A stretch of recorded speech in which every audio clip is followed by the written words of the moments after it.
Do you fear stumbling over your own words when giving a speech? Well, you're not alone.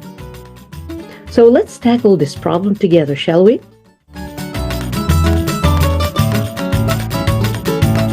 Hello everyone, I'm Marie-Josée from Powerful Communication. And today, we're talking about the fear of stumbling over our words. This is a fear that many of us have had to face. I, in particular, have stumbled over my words over and over again, so this is very close to my heart.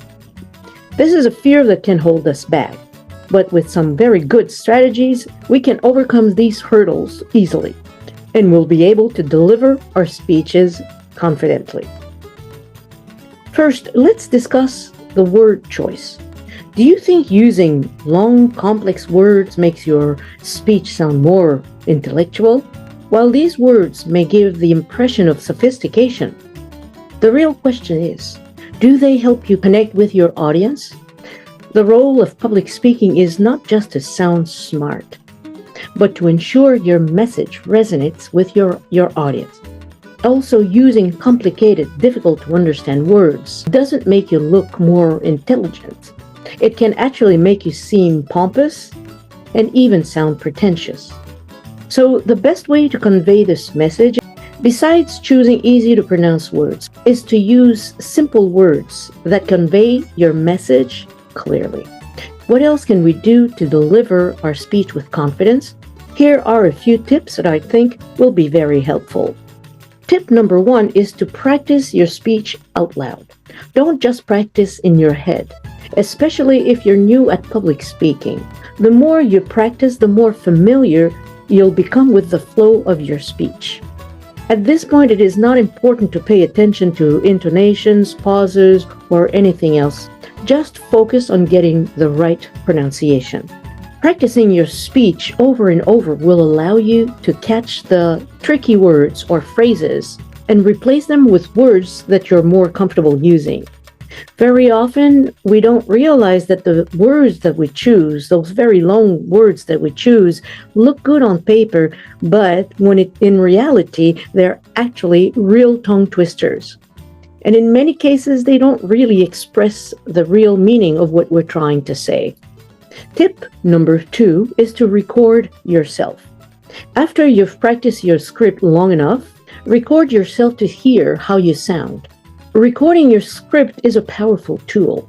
It allows you to see or hear if you sound genuine, or if you're struggling with specific parts of your speech. Remember, we can say anything in a simpler way. Tip number 3 is my favorite one. It is using chopsticks to work the muscles of your mouth. Using chopsticks can make the muscles of your mouth more supple. This will help you to pronounce words more clearly. This old theater trick is so effective, you can see the results right away. Remember, after a session of muscle trainings, how supple your whole body feels. Well, the same thing can be said for the muscles around your mouth. Here's how to do this. Hold the chopsticks across your mouth and read a short text, preferably one that is difficult to read, like a newspaper article with long and difficult words. Yes, when practicing pronunciation, the more difficult the article is, the better the practice. Remember, it's kind of weightlifting for your mouth. There's no need to read the whole article.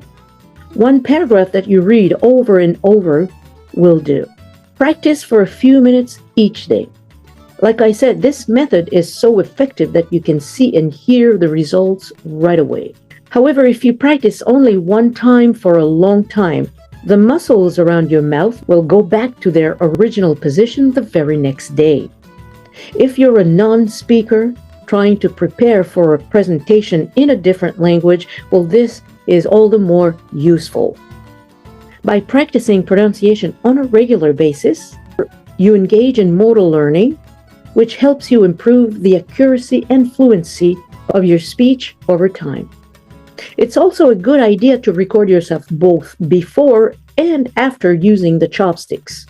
This way you'll be able to hear the difference and the improvement before and after. It's really cool. If after that you still feel that you're struggling with some words, well, you can either change those difficult expressions with simpler expressions, or if some more complex words need to remain in your speech because of accuracy, well, you just need to practice and master the pronunciation. What you will do is practice and repeat over and over the difficult expression or phrase until you feel comfortable using it.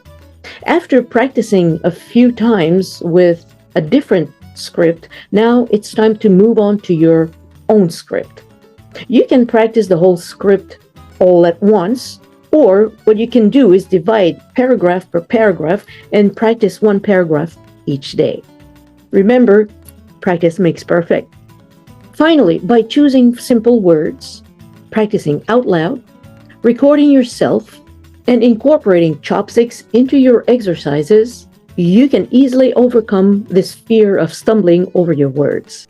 These methods will help your clarity and confidence as a speaker. However, it's important to remember that good pronunciation isn't about perfection or sounding like a native speaker. It's about being clear enough for your audience to understand your message easily. When delivering a speech in a different language in your own, anxiety increases. But thorough preparation can reduce this stress by almost half. The remaining nervousness will fuel a more energetic and dynamic delivery. So instead of fearing it, learn from it. Learn to use that nervous energy to your advantage. Well, that's it, folks. Thank you for watching. If you found these tips helpful, please consider giving it a like, subscribe, comment, and share it. Remember, you have the power to speak confidently and clearly. So keep practicing and see you in my next video. In the meantime, if you have other fears you would like to tackle, here are some videos that I think might be very helpful to you. See you again. Goodbye.